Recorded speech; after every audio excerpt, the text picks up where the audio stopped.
Members present both virtually and physically. Welcome to today's topic on discussion on the third report of the Company Law Committee 2022 and assessment of the recent notices and cases. Today we have a renowned speaker who is CS Sundaresan J. I request our chairman to escort the speaker onto the dais and welcome with a floral bouquet. You can alter with the minutes now.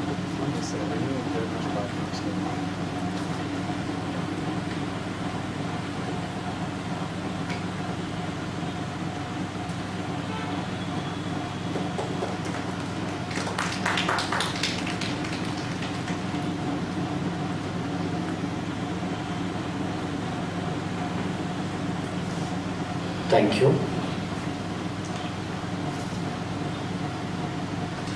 Now I request our chairman to give a welcome address.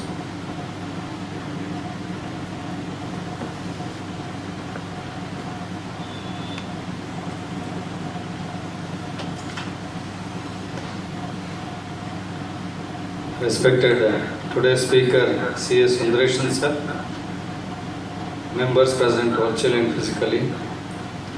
Today we have a very interesting session on discussion on third report of the Company Law Committee and assessments of the recent notices and cases. Why we selected this topic is nowadays CS are receiving lot of notices from ROC saying that in your audit report what you have filed to ROC you have that defect, this defect. So many notices are getting and targeted by the chartered accountant.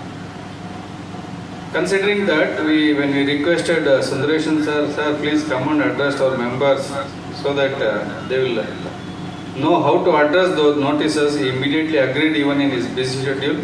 I welcome you sir once again and hope this session will make our members to understand how to handle those notices, come out successfully. With this welcome address, I will welcome you all once again. We have a session on 24th in Nagar. Very interesting session. Please attend that also. Once again, welcome you all. Over to Pramod. Thank you, Chairman, for setting the context of today's discussion. I would like to take the privilege in introducing CS Sundaresan, who is a practicing company secretary from Bangalore. His firm specializes in corporate consulting and advisory with the core focus on corporate compliance and corporate law. He specializes in ethics, compliance and governance. He educates and trains both senior management and advisors through role play on issues relating to governance, compliance and risk. His addresses vary on various topics including CSR, corporate governance and corporate compliance. He is a principal faculty at the Institute of Directors since 2006, where he has trained more than 3,000 members and is rated as a must-hear. He has published a book titled Board and Autonomy.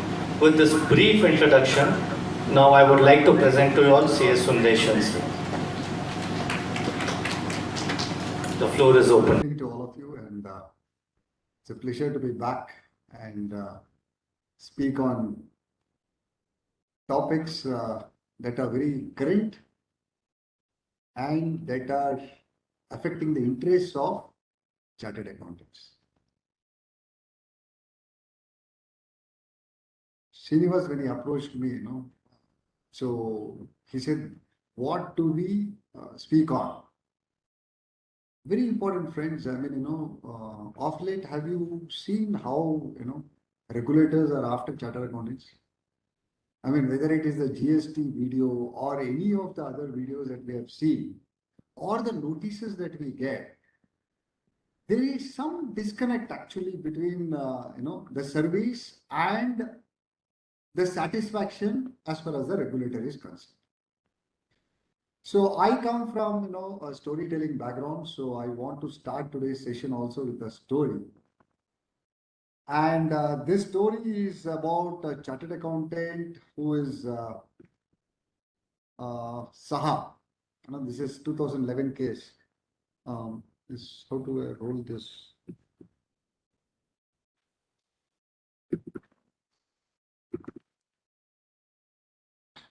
Page up, page down. Okay. Okay. Yeah. So this is the story of Saha. He is a chartered accountant based out of Delhi, and this is what happened to that person. ICAI imposes 50,000 rupees fine for holding a position of director in a company. So, I mean, this you would have even read the Chinese companies, right? I mean, government came after you because you are directors in Chinese companies. I don't know. We all thought it is bye-bye relationship, Chini India, bye-bye. But of late, I think things are all going very wrong. Okay, now we'll just analyze this small thing. Okay, uh, why is the government after us? Now tell me, very simple questions. Can a chartered accountant be a director? Is it a sin to be a director? No, right? I mean, so long as you don't get into a problem, yeah, it is all good to be a director. Now, is it good to be a director for the purpose of incorporation? I mean, think, because there is something called the Chartered Accountant Act and all that. So don't go on the face of it because that is what the case is all about. For the purpose of incorporation, can you be a director? Is there any restriction? I mean, typical like how law firms do, they lend their name for the purpose of incorporation, and within 6 months they hand over the company to whoever that rightful owner is, and they get out. So can a chartered accountant do that? You must be wondering what is this was. We have been doing so many things, but this is this case, Gurdas Saha or whatever, that particular case from Delhi. So can we do it? No. I have not gone to the subscriber. Can you be a director? Name lending for the purpose of 6 months, just to handhold and give back the company. I'm coming to that. Director simpliciter definition is completely different. Okay. Basically, what I'm trying to do is I'm trying to open this think tank where you need to start thinking. It is not, please don't go and blindly do a lot of these things. In fact, many a times I have this thing of sharing the story of Pati, Patni or chartered accountant. No, I'll come to that story. But all these things keep happening, right? So, can you be a director of a company set up by them to do some other business? That is, I'll come to this. Now, as a chartered accountant, there is something called other audit services, correct? Or non-audit services. Now, typical of any good big firm, you have a separate company. Please note, that company is yours. Okay. The other director can be a friend, it can be Pati, Patni, whatever, you just can think of any other partner, but that is one type. As a chartered accountant, can you have a company which is not into non-audit service also, but you are doing some other business? Is it allowed? I leave it for your. Okay, is it allowed? Are you allowed to, as a practicing chartered accountant, make money from some other business? Okay, let me just openly ask you. So you can't incorporate a company for non-financial or something not related to CA. Agreed? Okay. Can you be a director of a company set up to do non-audit business? Now this is the next category, which is all statutory audit, you do it under your firm. Anything else, move it to the company. Is it possible? Company, LLP, whatever. Is it possible? Why? There's so many companies, RSM or whatever, any of these big fours. There's so many people who are doing it, right? They don't operate it under their firm. They open a separate company and there they become a director and they move the business to that company. Think. Can you be a director of a startup in advisory capacity? Are you allowed? I mean, think, can you ask for consulting income from there? Obviously, I mean, you just don't become a director for fun, right? I mean, there has to be some quid pro quo, some money in return. So, can you be a director in a startup company and render advisory services? And for that advisory services, can you bill? Possible. Can you be a hold-on director? As a PCA, it is prohibited. But as a chartered accountant, it is possible. Okay. Next is be a name lending CFO. Now, all these are becoming a huge issue. Huh? A name lending CFO and a director, but you are not charging the company any fees. Is it possible? That scenario? Yeah, because there are so many restrictions. As I go along, I'll just show you the restrictions under Chartered Accountants Institute. Okay, I mean, nothing to do with company law. Please understand, all of us have different animals, right? I mean, I have a Company Secretaries Act, you have a Chartered Accountants Act. Okay, can you be an independent director? As a PCA, can you be an independent director? No issues. You can take sitting fees? Yes. Suppose there is a business opportunity coming in that company, can you take it?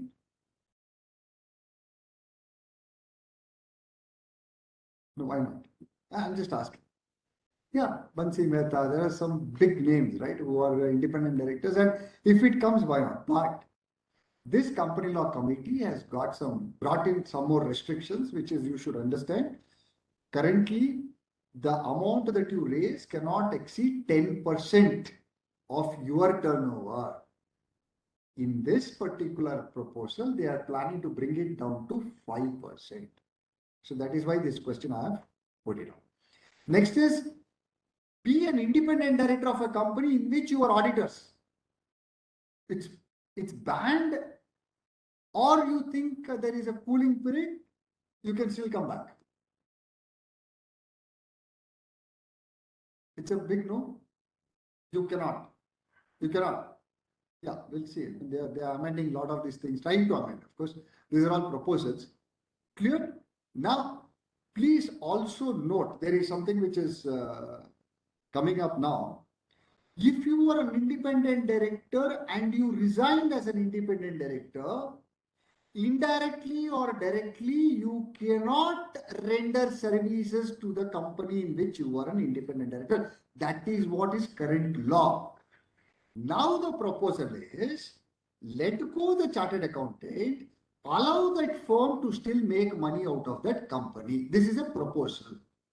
So understand, these many, I've just listed out a few, these many categories are available. Now let us just see where this Gurudas Saha went wrong and what happened to this person. So this is a nice judgment which has come out. So first one which I marked in red is very clear. The institute has got a guideline which says permits his name or the name of his firm to be used in connection with an estimate of earnings contingent upon future transaction in a manner which may lead to the belief that he vouches for the accuracy of the forecast. Only this was available. Clear? So, from my perspective, I don't fall under any of these things. So, why was this Gurudas penalized for being a director? Next.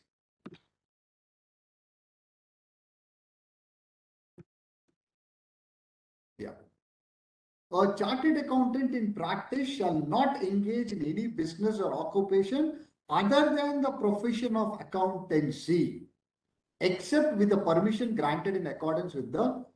Looks like you want to do anything, you will have to approach the institute, seek permission, and then only do. Clear? So what went wrong with this Gurudas? Now understand. This Gurudas had two companies. I did some homework also. I mean, I always thank our Chartered Accounting Institute for giving opportunity because it makes me dig deeper. So what did this guy do actually? He had two companies. One company which is called Hemprova Multi-Purpose and Agro Private Limited. Now, this is where he got into a problem. This company had floated along with his wife and it was completely out of scope, which was nothing to do with accountancy, nothing to do with finance. It was something which he was making money.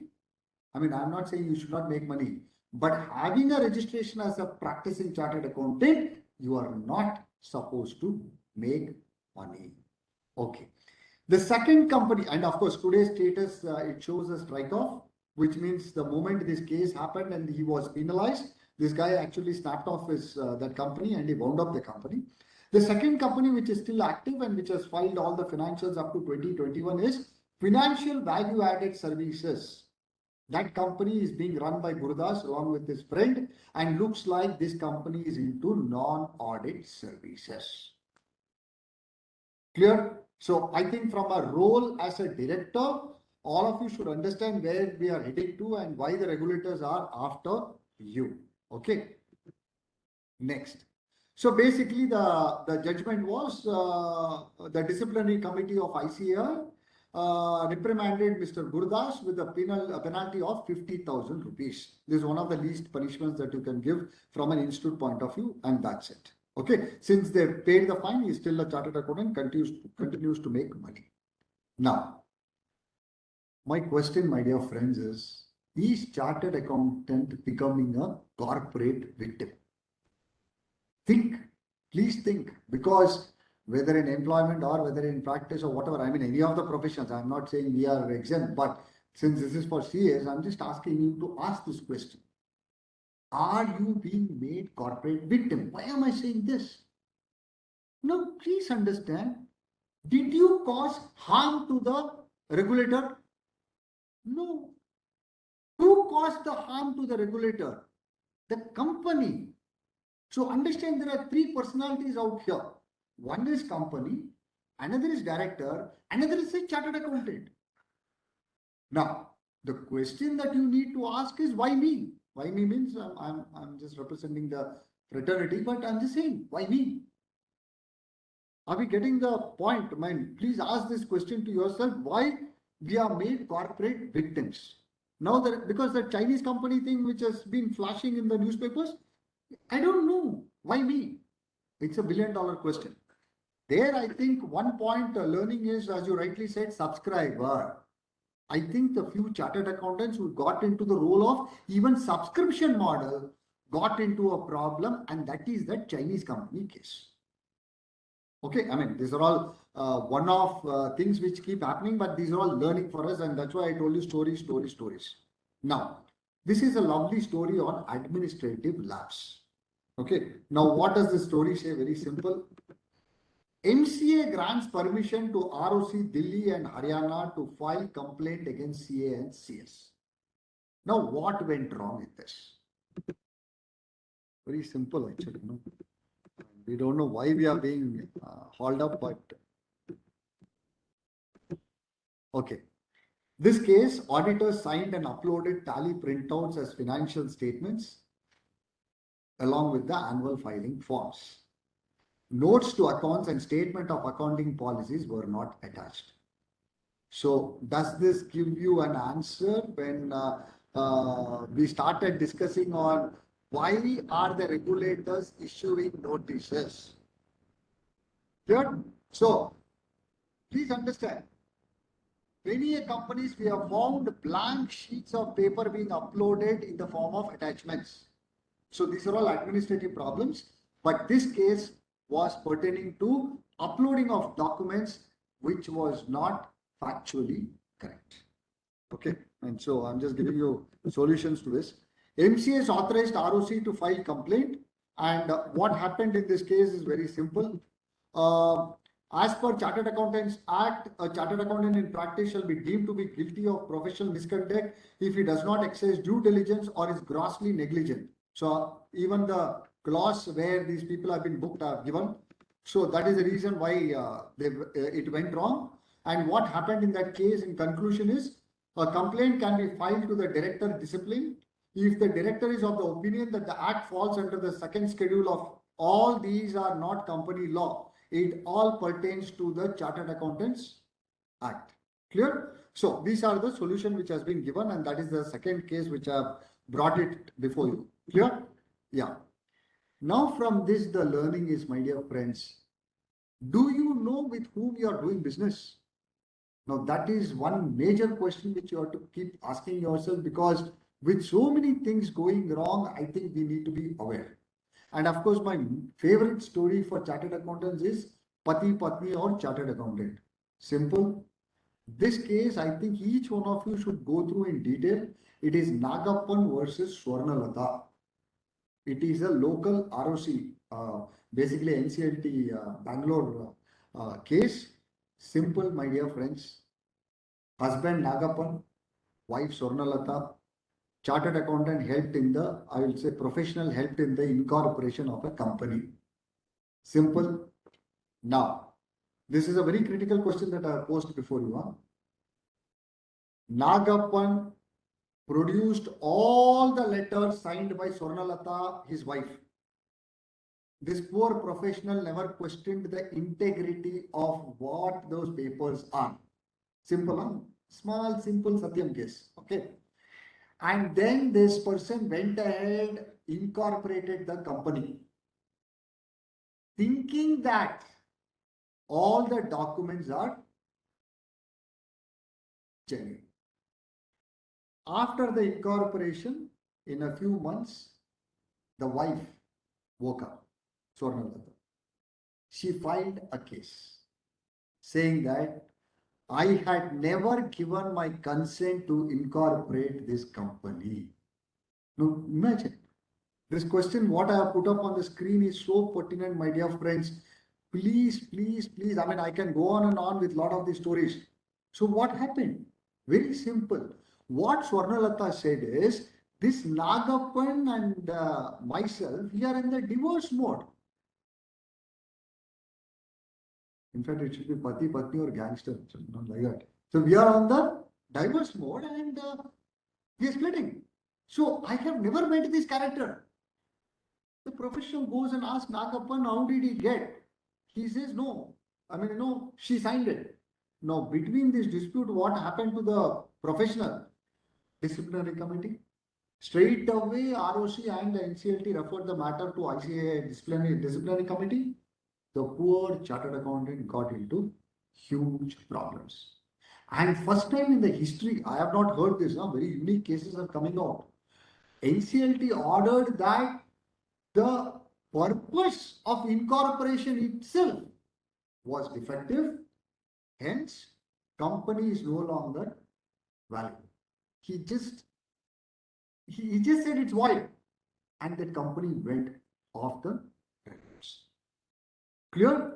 Very, very important case. So I've just given you 3 cases to start with. As we go along, of course, I'll give you a lot of such cases. Any questions? Please ask. No, they're already worried faces. I'm saying, no. This is not to worry you. This is only to make you aware that these are all the latest cases where things are going wrong and it is all coming out into the open. Okay. Corporate victim. Why me? Chartered accountant, company secretaries, anybody should keep asking this question. Why me? I mean, what did I do wrong for me to get into problems? Now, you should also appreciate, while this CLC and all that are working, I always keep saying, they are at some 100 feet level, right? They don't know what's happening at the grassroots level, what is happening to the common professional. We are suffering, right? A digital signature certificate, I don't know how many of you know the difficulty behind obtaining a useless pen drive, which is called a digital signature, without which a company cannot function. Now, I am not trying to say something wrong with the government or whatever, but this committee has used in 10 places ease of doing business. That's why my heart pains. While you are wanting to go on chanting ease of doing business, the first and foremost in the ease of doing business is a digital signature. And in a digital signature, if an Indian has to suffer, leave alone foreigner, that story if I tell you, you will go bonkers. Imagine a white sitting or whatever color it may be, sitting across the globe, he's struggling to do a video verification. What are we doing? I mean, has the regulator not been sounded off on all these problems? People are sometimes saying, I don't want to incorporate the company. You have too many formalities. I don't know. I mean, as an institution, I always feel we should tell the government what is fact at the ground level. We are not bothered about the $1 billion scam which has happened and some tweaking which happens in section 285 or 286 or whatever. I mean, I'm not bothered. Or 185, 186 and all that. I'm not bothered. Okay. Now, too many formalities. The third one, while you are giving lot of power to the professional, same professional is being whipped. Please understand. This is like, double-edged sword, right? On one hand, you are saying all certifications you do and we trust you. But when something goes wrong, you are after my back. Clear? Next. Empower ICAI to deal with professional misconduct. Now they are including NFRA. NFRA's power is going up. And this committee is again recommending lot of powers again to NFRA. No, I am not against any institution and all that. I'm just saying, why create multiple institutions? One boss over another boss over another boss. I mean, where does it take? I don't know. Okay. Punish directors if found guilty. Now, this is another lovely case which you should be tracking, which is the monk who sold Ferrari to pay ROC fees. What happened is it's a Bangalore-based company. The name of the company is Valley Monk. Okay. A simple problem happened, which is when these people wanted to do a rights issue, they did not file NGT 14 or they filed a defective NGT 14. The prescription under that, sorry, pass 4. The prescription under that is 2 crores is the penalty, and 2 directors and 1 company were levied a penalty of 50 lakhs each. Imagine a startup 1.5 crores penalty. Close. That startup can close the next day actually. So, was there a fraud? No. Was there something wrong in this whole thing? No. It is an administrative lapse. I mean, we don't even hang people who have shot people, right? And this is just a simple, small clerical error. Just call them, say, go rectify this and then file it. Ease of doing business means EASCOFF. We just change. English is a very funny language actually. We just change the language ease off from doing business. Now this report. Now I'll just come to the report, and in between whatever is nice stories, I'll just keep updating you. Another story which I want to highlight is Subbalakshmi, which is recent one. So don't worry.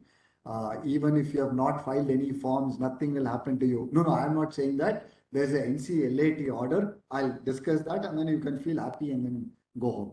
Okay, a report. So they said there are a lot of deliberations that were done and all that. Accepted was with whom? The composition of the committee, when I'm going to show you, is going to be very funny. I don't know. I mean, only Uday Kotak seems to be a chartered accountant who is there in the committee. And expedite corporate processes, improve compliance requirements, and remove ambiguities. Looks like a third version of Companies Act is in the making. I don't know where it is going to end and where it is going to start. They are wanting some new provisions to be inserted. I don't know where. And then this committee is basically appointed to only tinker the existing laws. Now look at the committee. This is what is a committee. You have all the who's who of this country. Yeah. And then as I told you, the page on auditors, the section on auditors and independent directors looks like is drafted by few young ladies, because they have changed the entire Companies Act to read an auditor to be a she and not a he. And I don't mind a he or a she, but suddenly replacing he with a she looks like there was a typo error, or it was like, whatever, to show that we are also there. 24 points is what has come up in this discussion, out of which there are around 4 or 5 which is fantastic.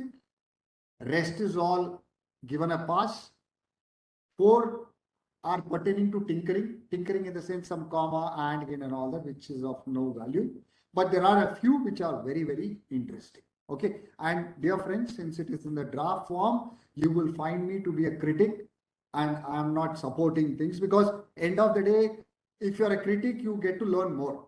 If you say, wow, fantastic, give a like and then go, it's all over. Right? Now, simple. Allow certain companies to revert to the financial year. Very simple. All of you know what is a financial year.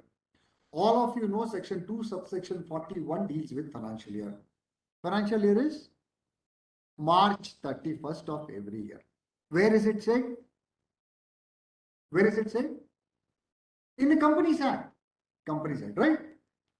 Now, if you want your company to have a year end which is March 31st, do you need to take approvals? No. Think. No? Sure. If you want a company to have the financial year as December 31st, do you need approvals? Clear? Simple, huh? This is just a twister. The company which had the financial year December 31st wants to revert to March 31st. Do you need approval? That's okay. I mean, this is law. I mean, I can't do anything. I mean, I'm just discussing what, and I'm going to complicate it further. That's what is CLC. This is simple law. Is there any requirement, my dear friends? Look, common sense. I am not getting into law. Common sense. No. No. A simple board resolution, I can bounce back, right? No. Government says, come back to me. And then they say, ease of. No. Okay. Now, what is this provision? Okay, now you understood the basic law, right? Basic law itself is flawed. They have not corrected it. Now what they are saying, holding subsidiary. If there is a difference in this holding subsidiary and then you have a different accounting year, now the recommendation is, if you want to get back to March 31st, make an application to the regional director. Why? Paperwork. Okay, as professionals, we are happy. There's some more falling into our kitty, money coming into our kitty. I'm happy. But why? Section 241 clearly, subsection 41 clearly says March is your area. So, did you find any merit in this recommendation? I'm just asking. No, it is just another burden which they are causing. Instead of this, if I had seen something written in this report, which said that if every company, any company wants to revert to March 31st, there is no requirement of making an application and you can do it with a simple board resolution, I would have given a thumbs up. I would have said that is ease of doing business. Not this, my dear friends. First one. Clear? Any doubt? I mean, if you have any observations, please do share. The second one says, facilitating certain companies to communicate with their members in electronic form. Okay. Now, all of you know there are two types of holding the shares. One is physical. Those people who were born prior to 1970 like me, we would like to still count money in physical form. We would like to see share certificate in physical form. So we are all preserving that. The second is the new generation demat. Clear? So far good? Now, the notices for a person holding in physical form will go in hard copy to the registered address which is there. Now for demat, you will receive only in electronic form in the email provided by you. So far clear? Now, what is the suggestion which is coming up? Look at this. I mean, imagine 7,000 listed companies are there, and I don't think most of the companies are poor. They are saying, if a person who's holding in demat form wants a physical copy of that annual report or notice or whatever, a company will be authorized to levy additional fees to disburse the cost of, I don't know what all, and they can claim it from the shareholder. Now, friends, tell me, Infosys annual report, I'm just saying Infosys, which is so lovely, would cost around 500 to 1,000 rupees per annual report. Then add another 50 rupees for courier charges.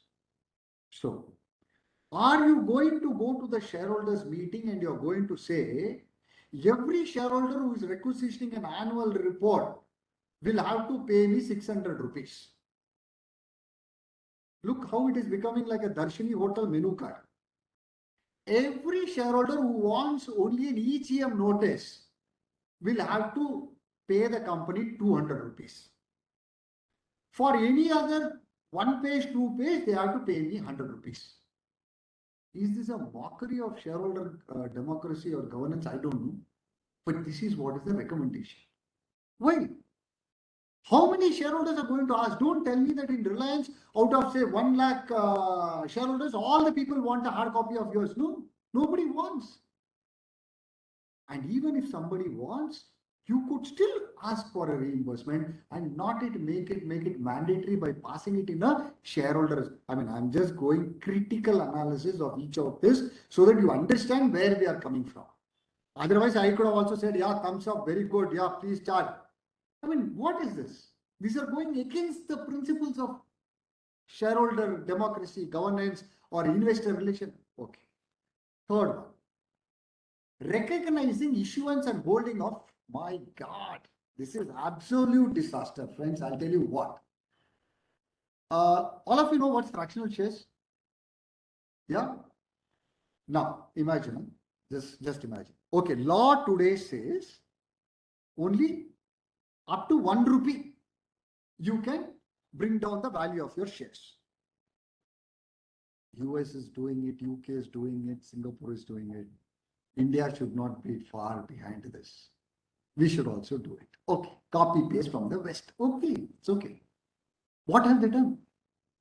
They are now allowing fractional shares in India, which means I can buy, I have only 100 rupees in my pocket. I want to buy Infosys. I want to buy Wipro. I want to buy Reliance. Take it. So it's become like the Bitcoin. I mean, I will not allow Bitcoin, but I'll allow fraction shares. Okay, that's a different controversial issue. Now, understood? So, an Aam Aadmi who walks in with 100 rupees in his pocket can purchase shares in Indian companies. Okay. MRF. Okay. 68,000 rupees per share. For 100 rupees, how many shares will I get? And what, friends, what we should understand is, hey, if you're looking at ease of doing business, you are looking at corporates also, look at the headache that it is going to give to Ambani's or to any of those big houses, because instead of 5 lakh shareholders, you will have 50 lakh shareholders. Now imagine the corporate secretary going to the point above, and out of that, say about 10,000 people keep requisitioning your documents in hard copy. Then you have to open one extended post office in your company or a courier company. I don't know. I mean, from a concept point of view. So what you should do, either bring in, okay, of course. See, the whole joke about this is they've just brought in some concepts and then they have given it to us like professionals to discuss. What is the thing? MRF. Say, for example, a share is priced at so much, you can issue fractional shares, or say capital. Some parameter has to be brought in, that is fractional share. Now come to other concepts. Restricted stock units. Any idea? Oh, I mean, these are all Western concepts, okay? Today, only multinational companies, most of the multinational companies have this. Now, you know ESOP, right? ESOP is Indian stuff, world over, it's all accepted, vesting, and all that. RSU is completely different. RSU is like ESOP, but it is completely contradictory in nature, which is you will have to say yes when you are leaving the company. Yes to what? Yes to holding the shares or taking the consideration and going. So there's no concept of leaving it in a limbo. Liquidity is an issue. Everything, I mean, you know, the mechanisms, there's a lot of homework to be done on RSU. Now, what is this SAR? SAR again is an international concept, very simple. An employee is given shares. When he or she is leaving, you don't get shares. You get money equivalent of that shares. Amazing concepts and all are fantastic. But the whole problem is, you know what comes before? Chicken and egg story, right? We love to bring concepts and then the law. Or should it be the law and then bring in the introduce it in the company side. So all these I leave it as an open-ended issue. I don't know. Next is another lovely concept, easing the requirement of raising capital in distressed company.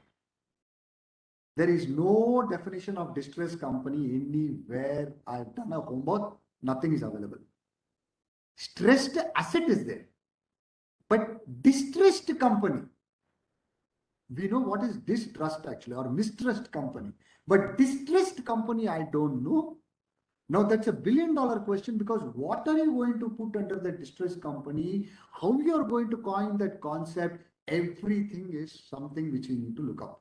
Now, friends, again, what I'm trying to tell you is, I can list out a zillion current problems.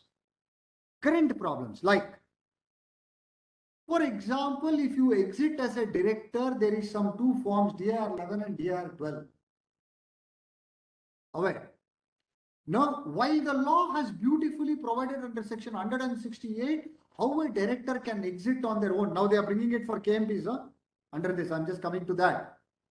All concepts fantastic, but nothing is working. You know why it is not working? Suppose you are a director in a company and you file DIR 11 first.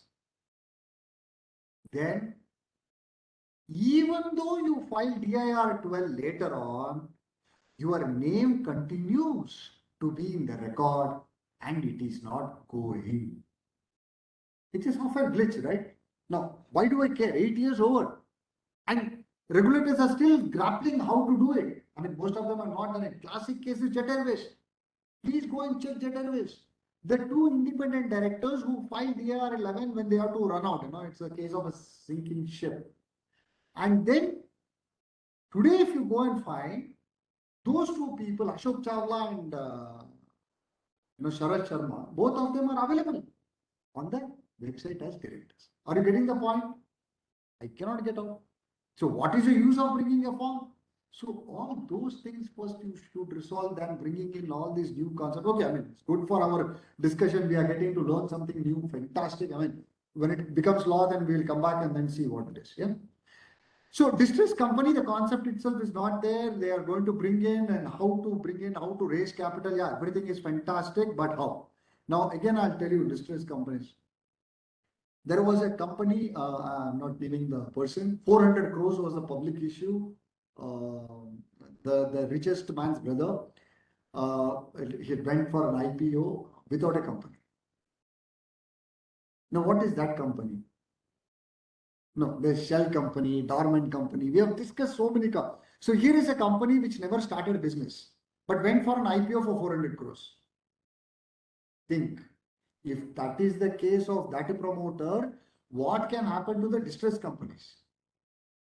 It's all, I don't know. I mean, it's all something which has to be debated in detail. Replacing the requirement of furnishing affidavit. Fantastic.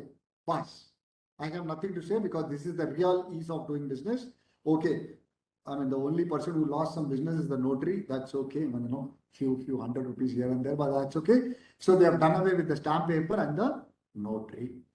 Next is clarifying the inclusion of free reserves. Now, this is another interesting concept. What these fellows forgot in the last 8 years is suddenly coming up now, and they are trying to do a paste. So what happened to all the buybacks which took place till now? That's again $1 billion question. So the big money went for interpretation issues, for legal opinions. Why all of a sudden you are introducing this concept of a free reserve in a proviso? Okay, and that is nothing great. Okay, I mean, very simple. There is 10%, 25% which you can do a buyback.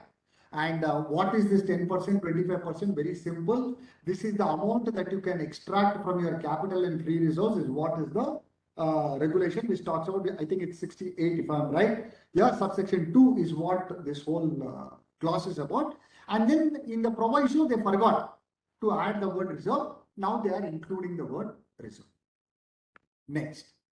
Prohibiting companies from recording trusts. Funny, this is like amazingly funny. There was an erstwhile 153 in Companies Act 1956, which allowed trusts like Tata Trust, like any of the trusts, to be their name to appear in the books. And the most popular form of trust which used to be in the register of members is the ESOP trust. Okay. And what we used to do, very simple.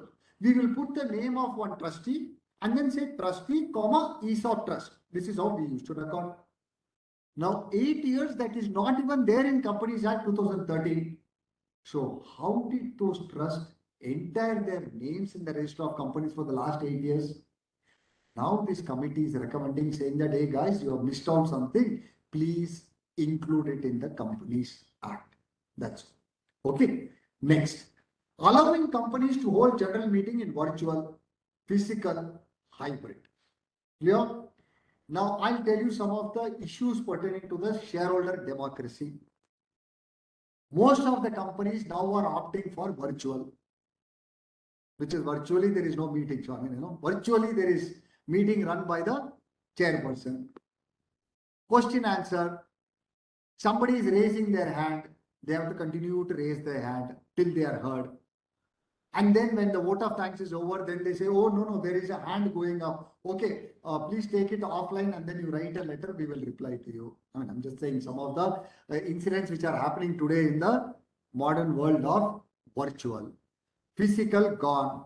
So the right to speak for a shareholder is slowly going. The only thing is 48 hours before, if you put something in writing, that will be handled by the chairperson in the meeting. At whose discretion? At his discretion or her discretion. If they choose not to reply, the shareholder, who is a shareholder at that meeting, is a mute spectator, because all the shareholders are put on mute. So shareholder concept itself is a mute spectator. So unless you unmute, that fellow cannot talk. And why will you unmute the person who wants to ask a controversial question? At least in a physical meeting, somebody will come, yell, scream and say, my chairman, that is not what I had asked. You have misunderstood my question. This is my question. It's all gone. I don't know. But as a concept, thumbs up. But what needs to be understood is, sorry, you are increasing the concept of a mute shareholder. So which means they are being oppressed in the simple sense. Clear?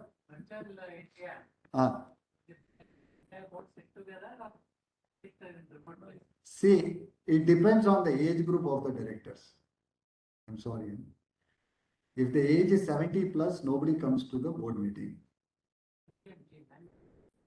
General meeting also same. So typical setup is the chairperson, company secretary, CFO take the call from the registered office. Rest of the board members are wherever. That's all. But they will, of course, technology, you can see some of the companies are doing, Reliance, Infosys, they're doing it nicely. It's become like, reality show. They're doing a lot of things with the software. They're trying to bring people together and all that, but remote is remote. Whether it's board meeting or whether it's general meeting. Yeah. Creating an electronic platform for maintenance of statutory registers. Fantastic. As a concept, thumbs up. But tell me which company, when you go to the audit, I mean that too for chartered accountants, give me the register of members. 2 minutes. Tuck, tuck, tuck, tuck, tuck. Either the print is taken or a PDF version is sent. Have you ever taken that effort to see a timestamp in that? Or a seal on that? Or a signature on that? See, these concepts has to be built in. Fantastic. But where is it that says, okay, there is a secretarial standard issued by my institute, which has touched briefly on all these points. But to become law, there is a long way to go. Concept wise, it's a thumbs up. And I would say they have just said few companies, but I would say give it for entire 150,000 companies. I don't think physical register, of course, some of these printing guys will go out of business. That's a sad state of business. But for a practitioner, it is good. We can change the data, whatever, we can make it up to date and then give it to a chartered accountant. That's a good concept. Next, clarifying the position relating to IEPF. Now, this is another lovely concept. all the shares, dividends lying to the credit of the company beyond 7 years has to be transferred to us IEPF account. So far clear? So what is it that they found out? What they found out is, understand this concept, huh? I have already transferred your shares to IEPF. Now, whose name appears in the register? IEPF. IEPF. Once the transfer is over, gone. Okay. Now, please understand this concept. All the accruals which happen post this transfer, company law is saying, give it to SEBI. Are you getting? So understand the amount lying with the corpus. It's running into a few thousand crores now. So after the transfer also, transfer all those things which are coming into that kitty to IEPF account. Clear? So again, thumbs up, but at the same time, you don't have any say in the matter given.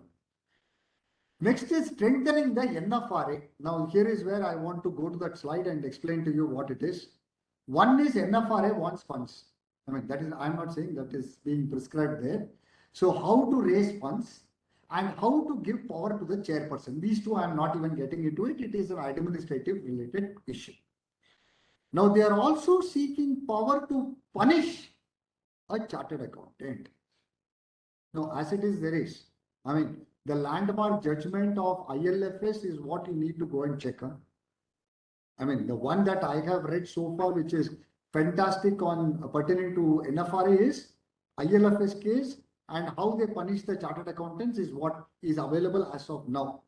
So looks like only a fraud case is getting transferred to NFRA, not the regular issues. So that is also one of the requests which is coming out. Next is reviewing and strengthening the audit framework and introducing mechanisms to check the independence of auditors. Very simple, non-audit work. Now that is what I think the government is coming after you, and that is what they are saying. No chartered accountant will accept anything which is not a non-audit, which is the Saha related case, which I've just highlighted in the beginning of my session, is what you need to understand. Next is qualification. Now, I think the government is not happy with the way you are qualifying the reports, because there is an emphasis of matter. There is something which says emphasis of no emphasis of matter, which is the disqualification, which comes in the form of italics and all that. Most of the things goes to the emphasis of matter, and for emphasis of matter, I don't think the company is responding, because unless you see the bold and italics, I don't think anybody is responding. Next is recognizing and providing an enabling framework for risk management committee. At last, the government has woken up. The recommendation has woken up, and they have found that there is a sleeping committee which is there, which is the risk management committee. In fact, my dear friends, I did a session on digital governance a month back in Dubai, and that is where we emphasize that all the cyber related audit committee need not look into, should go into risk management committee. Because today risk management committee has to be empowered with something which is different. And that is what is IT related and digital governance related issues. Now, very simple, friends. Very simple question I'm asking you. Can you invest in cryptocurrency? I mean, you as an auditor, can you see under investment cryptocurrency? No. Why? Kuber, all those people are there now. 10 companies are there in the country who are doing business in cryptocurrency. Why are you saying you cannot buy? Investments are happening, right? So please understand, these type of issues should go through risk management committee. Why am I saying? I mean, typical investment in a real estate can go to audit committee or whatever. An investment in a cryptocurrency is a matter that can be deliberated under risk management committee. So right now, please understand, only 1,000 listed companies needs to have risk management committee. Other than that, there is a small reference under section 134 board's report, one point which 99.99 companies in the country are saying there is a risk management committee. Nobody knows whether there is a risk management committee because that is an affirmative answer which you have to make in board's report.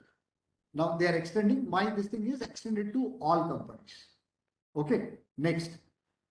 Clarifying the tenure of independent director. This is another circus which is going on. Amazing thing which is happening, which you should know. Now, an independent director gets appointed on board as an additional director. All of us know this, right? And in every general meeting, this person gets reappointed. Now, many companies are misusing the provision to give the independent director a chance to serve for 6 years. But what does the law say? One term has to be for 5 years. You cannot have. But what they are doing, playing around with this is, after the first year, they are changing the designation to independent director and they are making these people stay back for 6 plus 5, 11 years. The committee has come down heavily on that and said no. That 1 year includes 5 years and you cannot split 1 year and 5 years. Fantastic, thumbs up, good to go. I mean, no comments. I mean, this is a practical difficulty which people are misusing. They said don't. Next, revising the provisions relating to disqualification and vacation. This is another lovely one, my dear friends, which is, if you are joining a company which is already defaulting for 3 years, the law provides that as a director who has joined the company, you have 6 months time to correct this anomaly of filing the annual accounts. What is 164? If the company has already defaulted for 3 years, then the director sitting on that company gets disqualified and section 167 triggers further by saying that person vacates the office in other companies. Today, what the recommendation of the committee is, extend that 6 months to 3 years. Thumbs up, give up. That's what I said. No, so most of the things are good, but some of them are practically impossible to even get it into the books of company. Next, clarifying the procedure for resignation of KMP. Another thumbs up provision. All this while you are at the mercy of the company, which is CFO and company secretary. I mean, no other person is at the mercy. Even the managing directors now, what they are saying, you have seen so many. I mean, Bharat Pay is one classic case, Bharat Pay Hamla. That is the title of that particular. Bharat Pay Hamla means Bharat Pay is the name of the company and Hamla. CEO said, I will not go. Now, there are 2 ways of looking at it. Suppose the CEO wants to go and you are not leaving. These people are getting an escape route for that.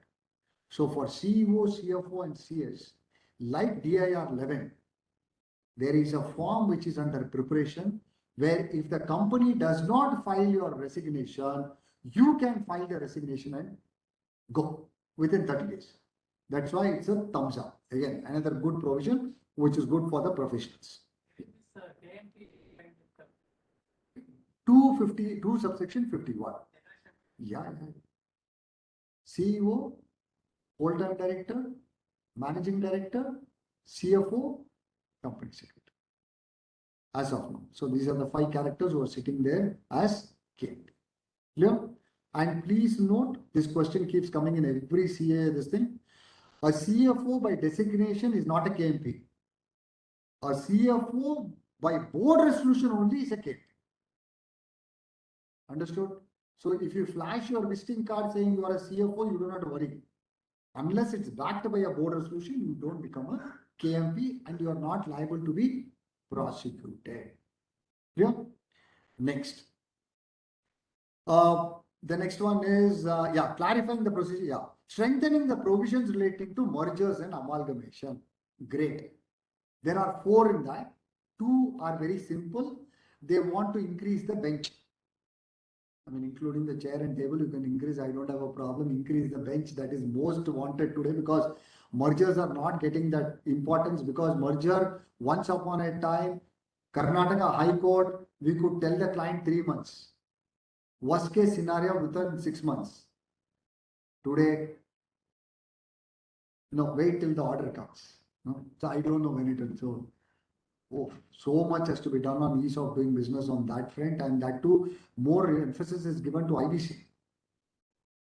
So, I keep telling birth, marriage, Shirad. Now, marriage is gone. I mean, it's the significance itself is gone. And birth, there is so much of chaos for a birth of a company today that your forms get rejected left, right, center for no reason. I don't know who is sitting there, but merciless rejections. The only thing which is getting lot of business today is Shraddha, which is death of companies, which is through the IBC route. I don't know why, but anyways. So strengthening the provision, what is very important, only one particular thing which is there is, I'll give you an example. There is a big company, a holding company merging with a subsidiary company. Now, please understand the investments are sitting in this company. Now, when the merger happens, the investments become the capital of the other company. Simple, so far good. Now, what these guys are saying is, hey, listen, that means your shareholding in that company goes up. This is a classic case of oppression of minority. So, old provision 295 was there, which is called squeeze out provision. So today, if you want to squeeze out a minority, a merger can help you to squeeze out the minority, which means bringing those guys below that 5% level. So they said, no, that particular share which you have got, either you should extinguish that in 3 years' time, or I don't know, these are all amazingly bold reforms. They are saying automatically it will get cancelled. There is no automatic, my dear friends, because only through a court route you can do something. But how this automatic came, $1 billion question. But that is what is the proposal. Clear? So that is on the mergers and acquisitions. Next is easing the restoration of struck off companies. This is another lovely story. This is that Subbalakshmi case, which I was just telling you. Very simple. So this is a company. Okay. 3 years it did not file annual report also. So ROC invoked his Brahmastra and then ordered for a strike off. Okay. At the time of strike off, this Subbalakshmi had a vendor, a project, where they were due 71 lakhs from that person. And Subbalakshmi had 2 creditors whom they had to pay off.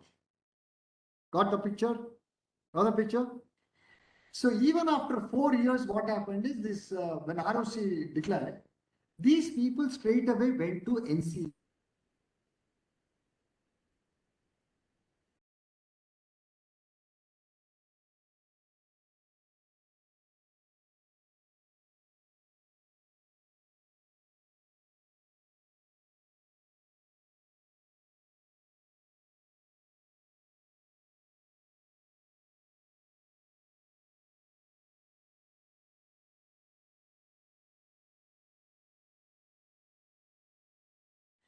NCLAT found merit.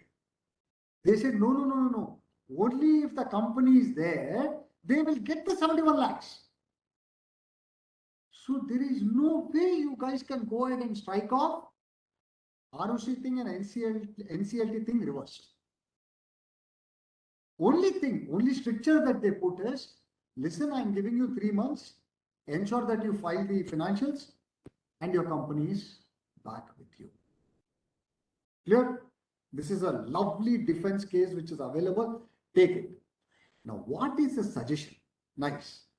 What they are saying is, after this ROC notice, within 3 years, if you think you want the company back, this is ease of doing business, go to the regional director.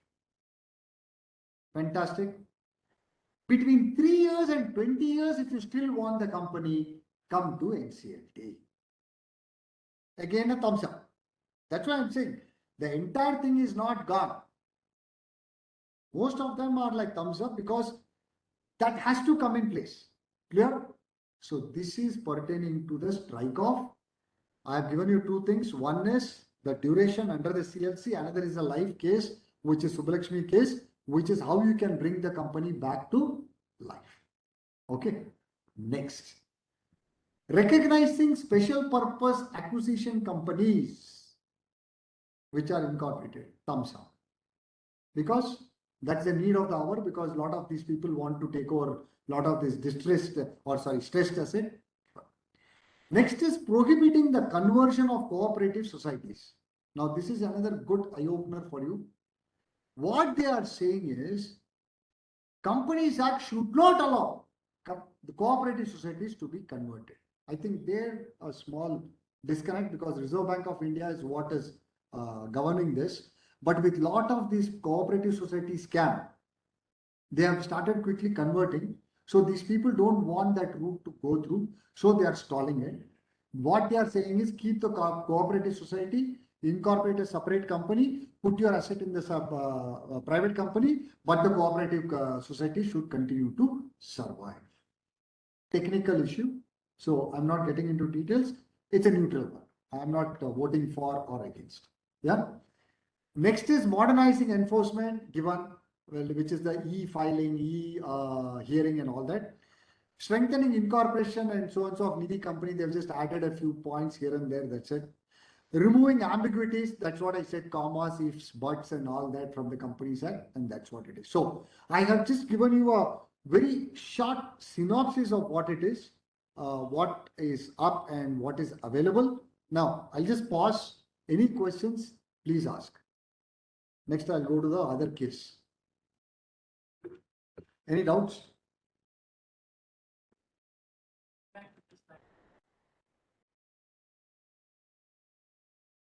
Which is the question?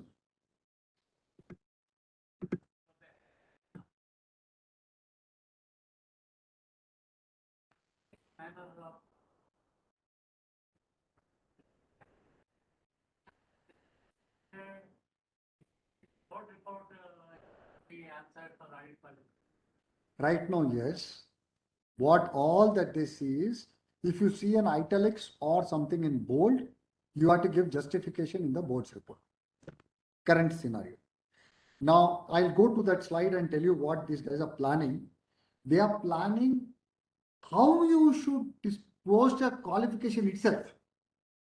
So looks like there is going to be some micromanagement which is going to happen, which is again like the old 227 1E and all that, which is what is going likely to happen. And which all things you should qualify. I think they are going to now slowly start putting in place what you should qualify also. So that is what is the discussions. And I don't know what purpose it's going to serve. End of the day, a statutory auditor is the person who is going to be liable for whatever he has not disqualified. But that is what they are trying to bring in by this clause on qualification. Yeah. Okay, burning issues now. See, what we need to understand is all this is fine. What about the MCA website which is not working? Correct, no? Where is the company law committee for that? Where is the committee for that? Who is hearing you? I mean, I'm being very brutal out here and saying, first attend to something which is burning today. Heavy penalties on small companies, which is what I said. The monk who sold the Ferrari. The moment that fellow was penalized, another fellow in Ahmedabad, 2 crores. Same offense, 42. So I think these type of harassments should stop. And I think those are immediate issues. Now, multiple extensions. It has become a mockery in this country in the last 3 years because there is nothing called a last date. Why? It is not because professionals are not ready. It's because the website is not ready. It's because, I mean, whichever website I'm talking about, it's going round and round and round. Can't the government pump in another 1,000 crores and improve the servers? And we claim to be the software capital of the world. I mean, while a lot of things are good, I mean, good is no good, right? You have to become great. So when will I say everything is fine? Sorry, it's lagging and it's way behind. And the forms are all having so many flaws. I don't know. Yeah. And that these people will say it's a clerical problem. But only if that is clear, like a DR11 and DR12, I said. Next, Practical issues faced by the stakeholder at the grassroots level is not addressed at all. Who are these guys hearing? If it is not for the CA Institute and CS Institute, who are these guys hearing? I don't know. CII, FICCI. In fact, I would say if CII, FICCI is all interested, then they should abolish this Companies Act for a PINIA-based entrepreneur. I don't think he needs 470 sections. This I told 7 years back when I spoke for the CA Institute. Make only 2 forms for the PINIA or the SME. One is annual return, another is accounts. Only 2 forms to be filed in a financial year. I think they will all live happily hereafter. What nuisance, no? Every month. MSME, DPT3, that, this, you don't have a deposit, still nil return. Why? Is it a mockery? I mean, where are all these papers going? I mean, and then the server is not working. You are collecting junk, and then the server is going round and round. If you had deleted all the DPT3, today your server would be working better. I'm seeing these are all, and I think as a CA Institute, we should also take up all these and tell these guys, once in a quarter, I think the regulator should have a one-on-one meeting with select people who are working. Like I used to say, Niranjan Prabhu. If it's Bangalore, I would just push him as a chartered accountant. I'll say, boss, this guy knows from incorporation to winding up everything. So I'm just giving meet these guys, take the feedback. More investment into the infrastructure. High time these guys put money and then improve their infrastructure. More penalty for a company, not directors. Let us go the US style. You are copying RSU, you are copying SAR. Why don't you copy this? Do you know the model which US does? Say, for example, you would have read, a IT company from India frequently pays penalties for immigration stuff law. People happily pay 15 million, 30 million to the US government. Both are happy. We violated, it is like our violation in the real estate, and then there is a Sakarma or some scheme. No? You pay the penalty and then the house is still yours. Penalize the company, not the directors. Next, punish directors only if they are found guilty. No, don't like the Valley Monk and whatever.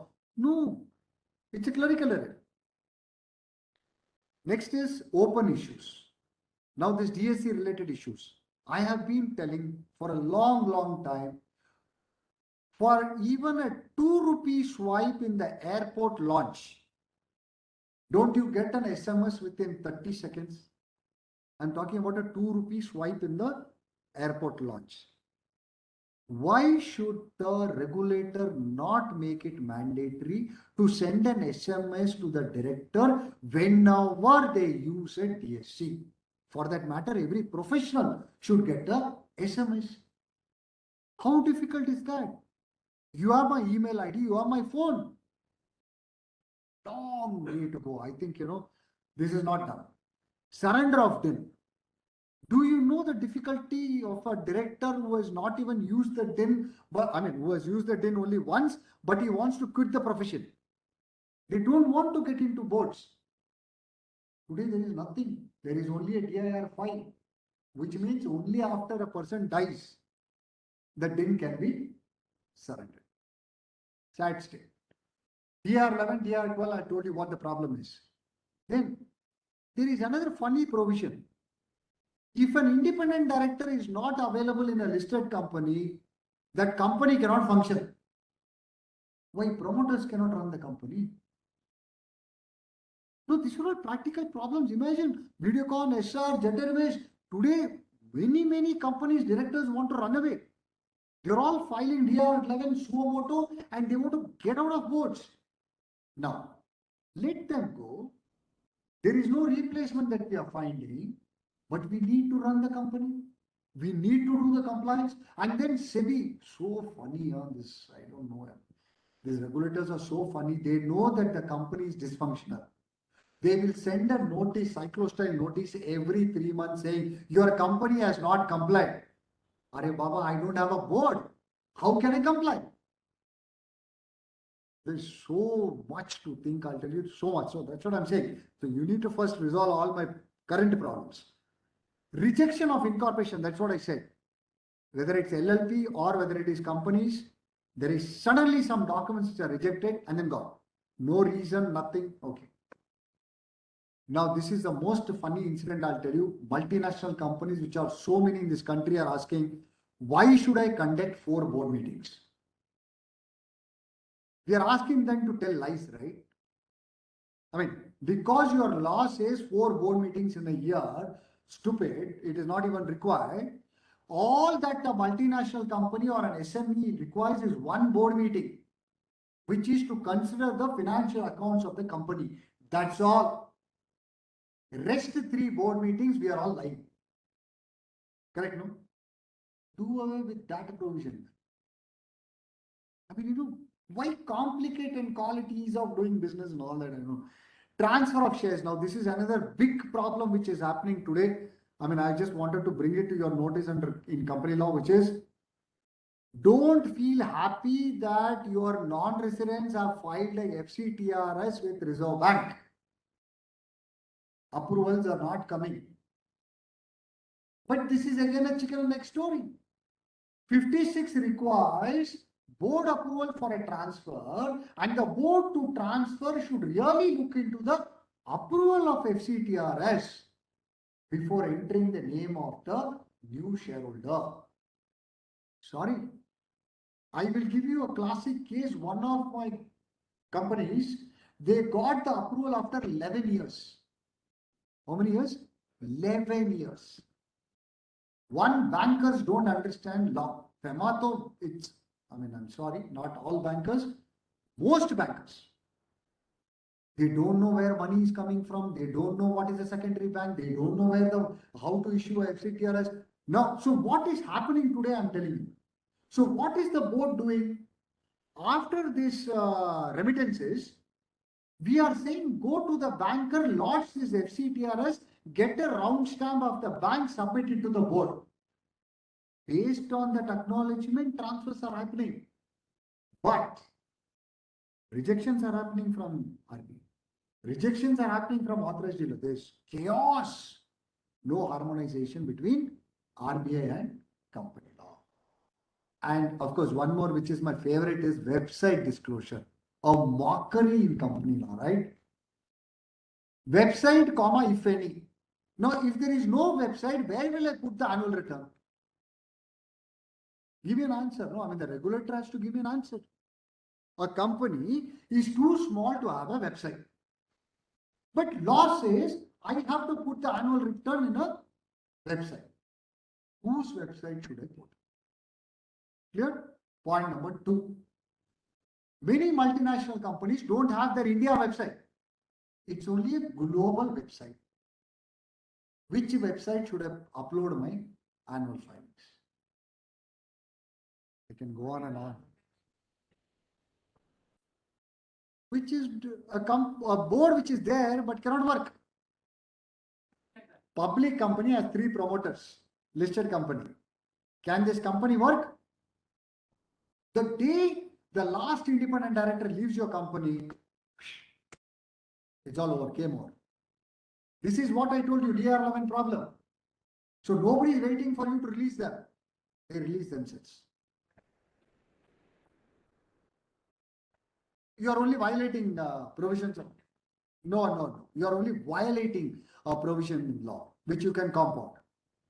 But 0 independent director in a listed company is a huge cause for concern. The law has to be amended to say that, see, all the companies which are heading to IBC, what will they do? They will have only promoters running the company. Allow them to run. Why do you want to stop? So the law has to be read so well to tweak all this and get this practical thing incorporated actually. Okay, now these are the slides. Of course, most of it I've covered. 1 or 2 which I have to mention, I'll mention. Otherwise, I'll just move on. So physical demand is what I just explained to you, and then that is what it is. Now, this is another issue, which is a RSU and SIR and all that. On May 29th, we had a headline in Economic Times which said, multinational companies under IT lens over ESOP to staff. Now, ESOP itself is an issue which our companies are not able to handle. Imagine when it comes to RSUs, imagine when it comes to SARs, and imagine when there are fractional shares. Yeah. So these are all practical problems. Why do we need instruments? This is what I've just explained to you. Yeah, this is what I said. MRF is quoting at 68,155. Then there is a Honeywell automation, which is at 32,000. And imagine a person with 100 rupees wants to buy the stock of these companies. How much will you give them? 0.0001, which fourth decimal or fifth decimal will you give them the money? I mean, you will give them the shares. And you mean to say a person holding 30% of the company shares and a person holding 0.0001 have the same right to ask questions? What is this? Today itself, if you see, even before the AGMs, people buy one share and come and ask questions like, chairman and or the managing director, why are you drawing so much of remuneration? A person holding one share has the audacity to come and ask, why are we giving so much of remuneration to the managing director? Poor fellow who is running a company, such a large company. These are all nuisances. I think there's a lot to be done on this small shareholder issues. See, it all looks good from a global perspective and things like that. But when it comes to the implementation part, I think it's impossible. Yeah. Then we have this distressed assets, which I was just talking about. Definition of distressed asset, no parameters. So there's a lot, central government, how will they categorize this distressed company? That is a $1 billion question. This was a thumbs up, so I'm not commenting on this. Then buyback is what I just explained to you what issues are. So I think there's only one drafting error. They have said shareholders, it should be members in that page. Otherwise, it's all okay. And holding the meetings through video conferencing, I've just said, statutory I've covered. And then we have IEPF, which I just explained to you what it is and what would happen. Chartered accountants strengthening the NFRA. I have just told you they want more powers. It can impose penalty or debar a member. This is what they are asking, whether it is an internal auditor or auditor. So I think that wanting to have more powers than right now it's referred to ICA, a disciplinary committee. Yeah. Then we have against other contraventions. So I said only the large fraud complaints are referred to them. They want to go for other contraventions also, which comes under the professional misconduct. Multiple agencies dealing with your issues. Then it says prohibited non-audit service is what they are going to introduce, which means they are going to cap on the services that you want to do. Statutory audit plus they will give you another 5 or 6 non-audit areas and the buck stops there. So one small hint, you want to do anything else, get a friend of yours who's not a PCA to incorporate a company, move the business out there. No, I'm not saying, I'm just giving you. So you have to also find loopholes how to do business, right? Yeah. So on the penalty front, they are recommending higher penalty, but again, the recommendation is to have a smaller penalty. Resignation, now you have to give a reason. Yeah, this is one thing I left out. Auditor cannot resign and go. Like an independent director, an auditor has to give the reasons why they are resigning. But only good thing is they have just put 4 categories for it. See how easy they are making. How to draft a resignation letter. You cannot say due to personal reasons I resign. You just have to choose one of these. It is because of fraud, it is because of severe non-compliance, or it is because you did not like the audit, the client's face. I mean, they are saying non-cooperation of auditing, or it is diversion of funds. Sorry?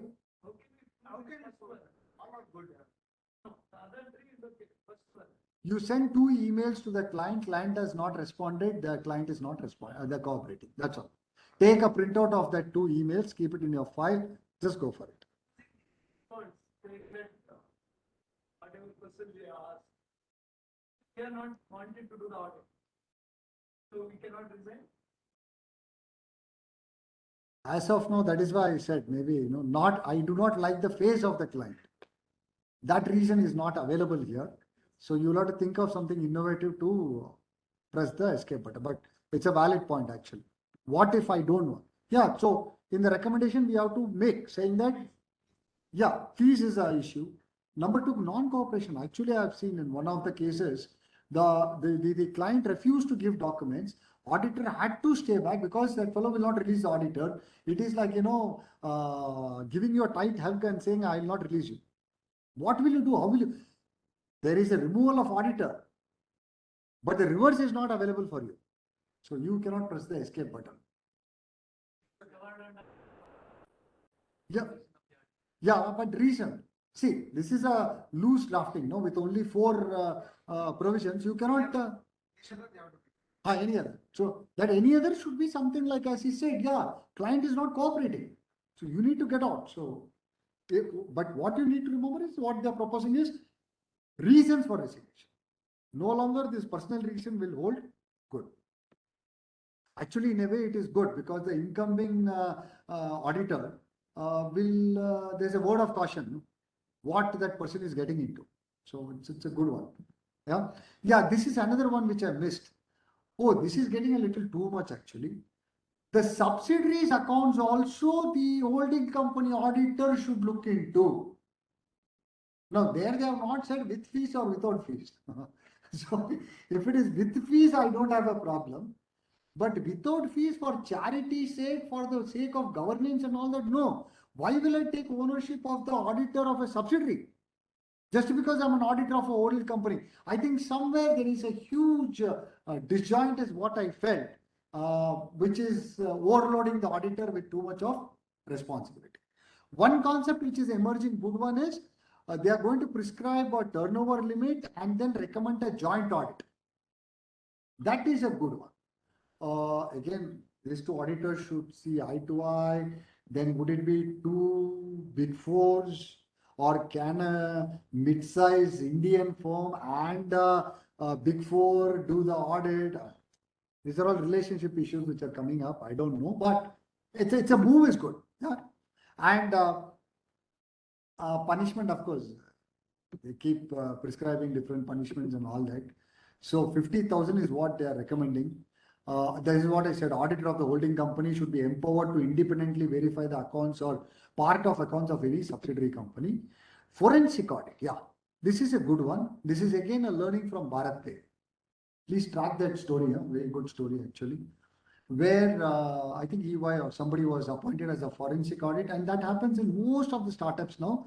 The moment the main auditor complains saying that there is some gotala happening in the company, the investors went and identified another audit firm, and they conducted the forensic audit.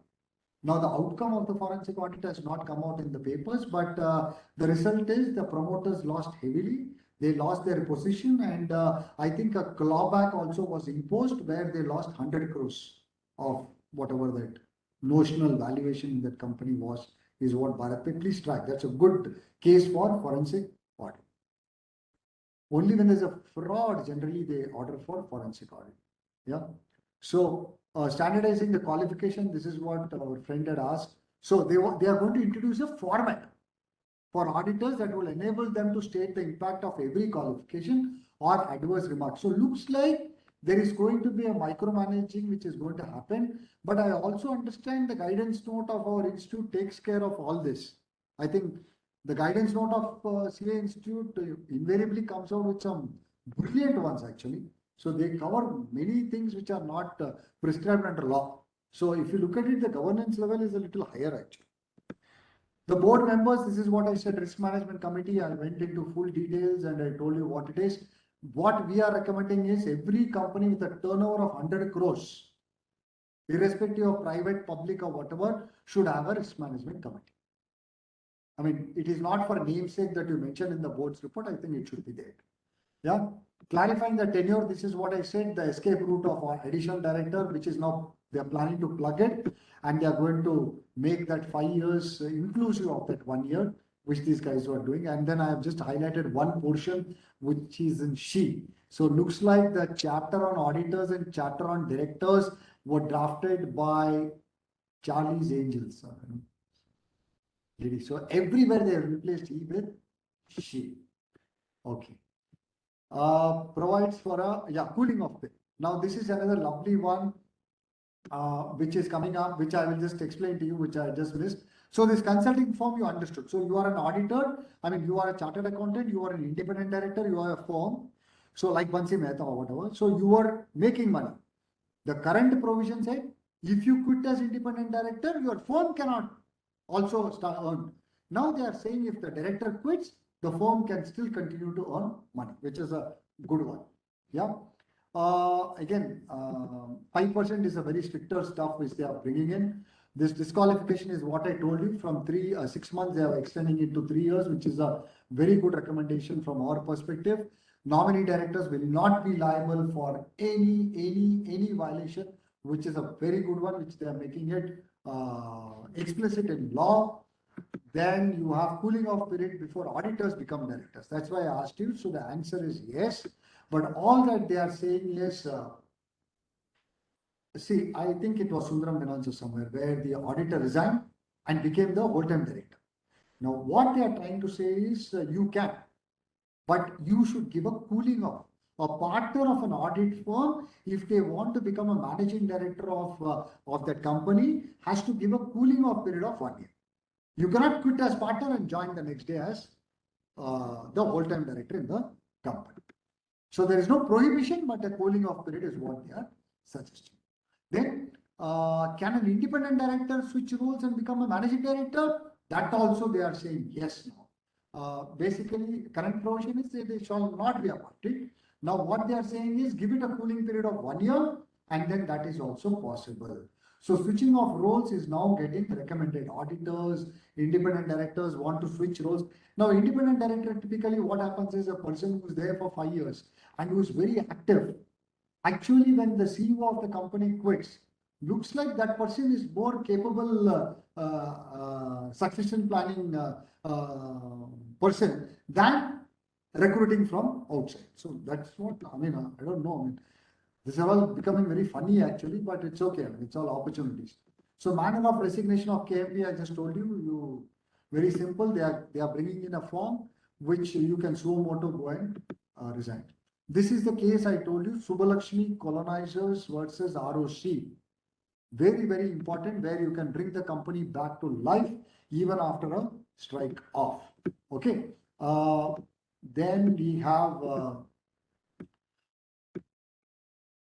treasury stock is what I explained to you on the mergers, which is your own company's investment becoming the shares. Okay. Now, acquisition companies is a good concept, which I've said, okay. But again, we need to see if it is going to be a dummy company, which is going to come. Conversion, again, a concept which is picked, but Reserve Bank of India has to sync along with this.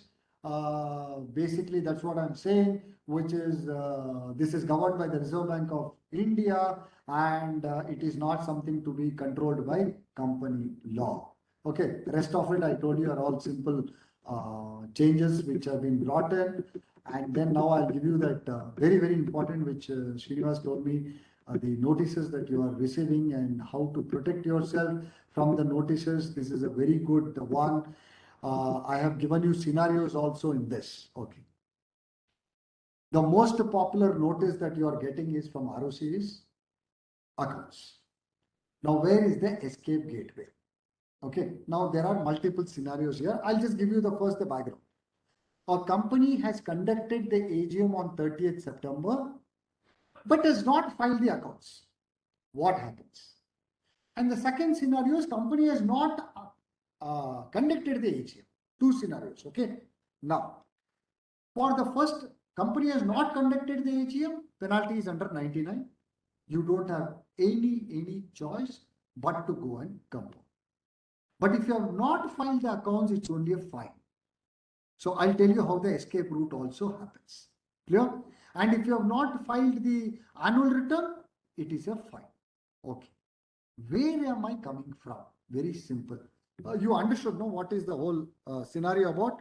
Now, I will just take you to the first scenario. Okay. A company has conducted the AGM on 30th September, but is filing the forms on February 10th.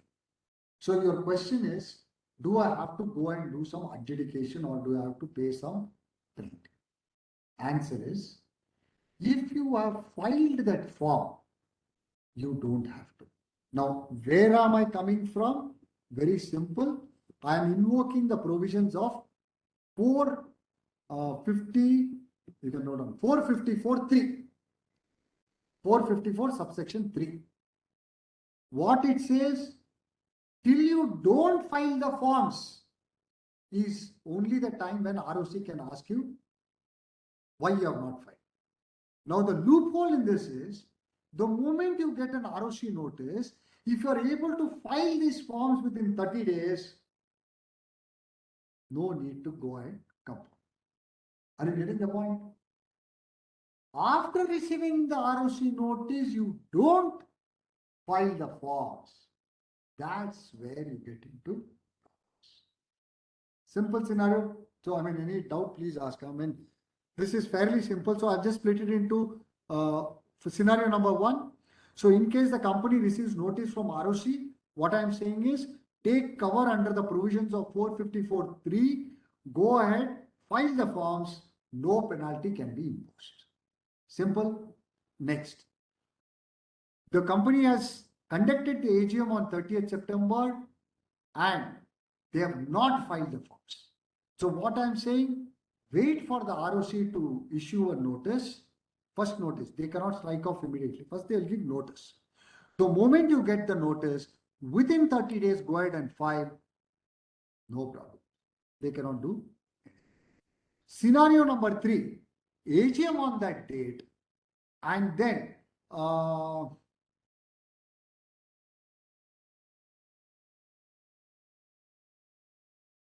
you don't respond to the notice, you will fall under the provisions of 454, where you will have to go and stand before ROC and get it adjudicated. You don't file it within 30 days. And if you have not held the AGM at all, then the only solution available is to go ahead and compound the simple. So there is no escape for 96, but you have escape for 137 and 92. And that is the most popular notice which is being sent. Clear? Next. Now, I am just placing before you some additional points which are actually not addressed at all. We just discussed a big laundry list, right, in the first slide. There is a concept of vacation. Now, please read this clearly. I mean, these are all overlap, right? Same section, they have tried to mention it in a different form. So the larger question is, does this provision not need amendment? Which is vacation of office, which says he acts in contravention of the provisions of section 184 for entering into contracts. Okay.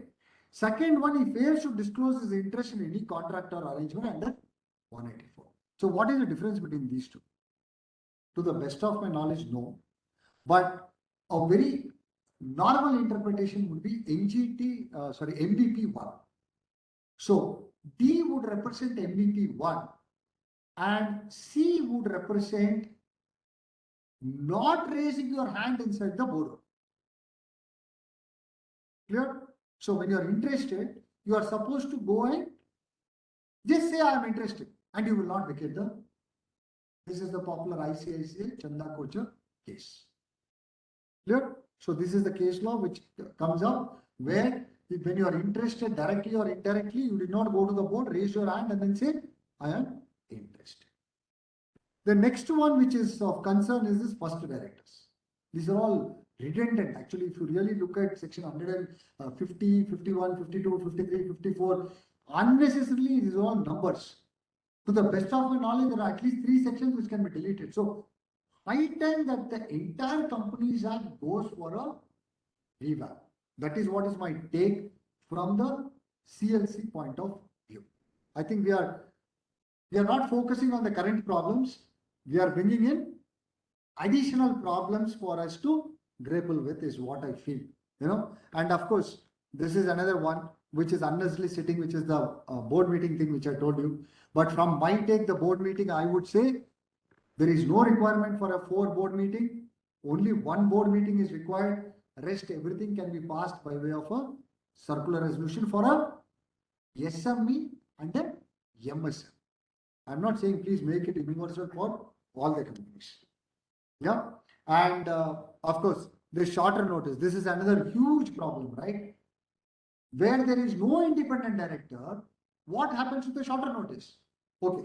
The only justification that is given in current date is in SS1. Otherwise, you don't have a law. If you really look at it, there's no law. It is prohibited. You cannot give shorter notice. This means, which means you have to give 7 days notice. So all these things are some of the pointers which needs lot of tinkering in companies. Yeah. So any questions?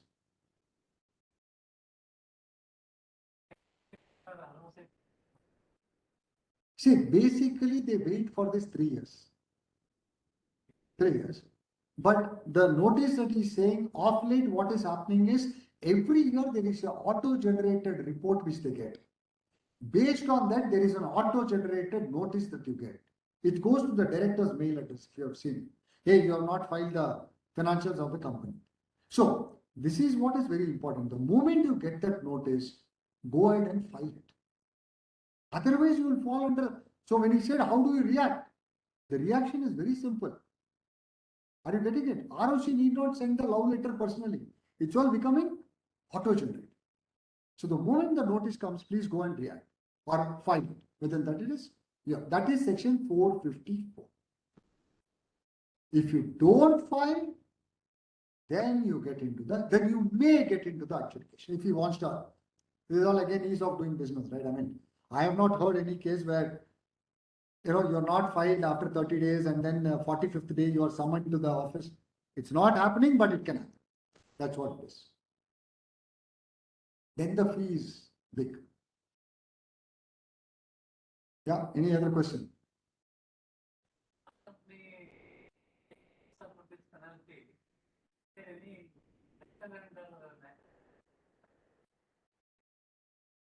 PM grievance. PM grievance. No, only place where you can go and cry today is that. Otherwise, see, if you are really a fighter, then you have to take it up to RD. If you're still a fighter, go to NCLT, but you will still get relief. But again, unnecessary waste of money. Otherwise, no. Whatever is there written in law, he or she can invoke and you can get penalized. The classic case is that Valley Monk and all that. Small companies, very small companies, 2 lakh rupees share capital. They were raising further capital by issue of shares and then they got into this problem. Yeah. So anything else from a CLC point of view, whatever. So Srinivas, what I would say is we can consolidate, we can just make a representation, we can send it. It should be 25%.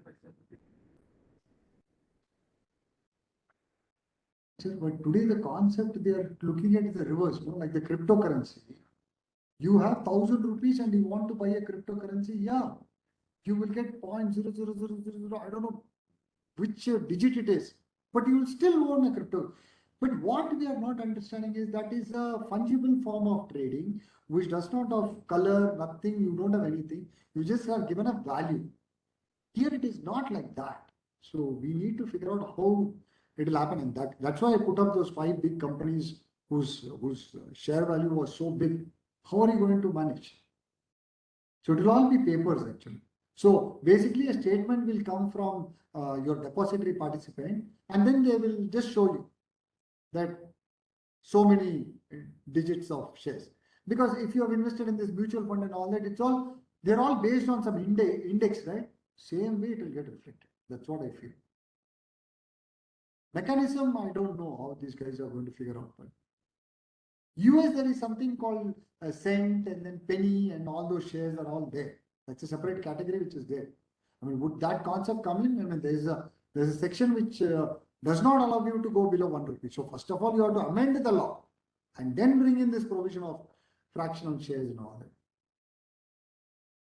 So as I told you, basically first current problems are bigger than the future problems. So first to resolve these current problems, then you please go take us to the future problems. It's quite futuristic. Whatever the CLC proposals are, some of them are great. I'm telling you, out of 24, I will give at least 14 thumbs up. But some 10 are impracticable.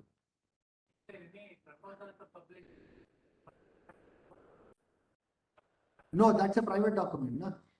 That's the whole problem. Even Bharat, we never got to see. No? You got only the verdict. The board reviewed the forensic audit report and instructed the CEO to leave or MD to leave. That's all. So, no, stakeholders, no. As on date, I don't think. Okay, even an Infosys, you never got to see that. I mean, so-called transparent company and all that. That post that Panaya incident, they appointed a forensic auditor. That board changed after Vishal Sikka. Nothing came. So Chanda Kuchar. So a lot of these companies, they have appointed forensic. It's not. The only case you would find is ILFS. So that's what I'm saying. No, unless a company gets into a fraud, you will not get the documents out in the open.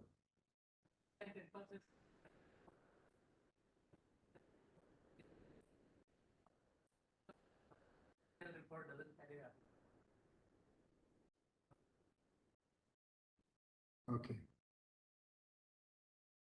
Yeah. And if you ask, maybe they'll send it to you privately. That is what I'm saying. So those things which are coming in, I don't know whether it is shareholder democracy or whatever, but it's all in question. Yeah. So if there are no more questions, I think, thank you for.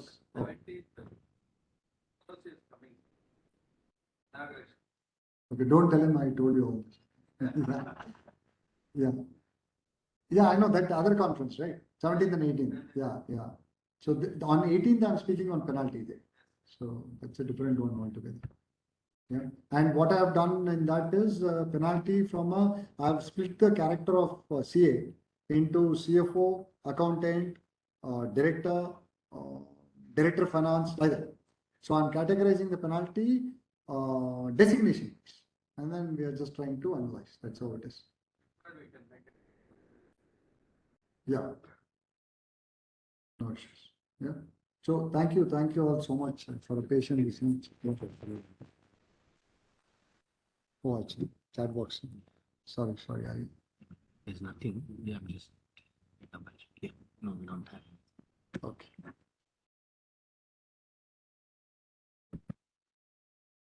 Closed. Okay, just. We have come to an end of an excellent session. Definitely, we got too much of insights, and probably we are tempted to make representation based on your detailed analysis of this. So, as a mark of gratitude and respect, I request our chairman, on behalf of Bangalore branch of SRC, to present a token, to present a memento.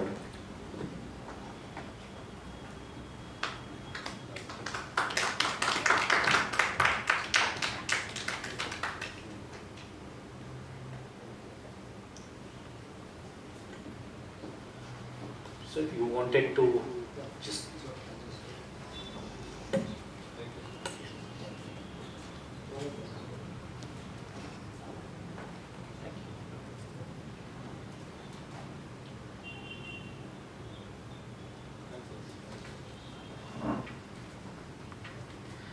This book is basically published by him, which is Board of Anatomy. I think this is what I did reading in your profile.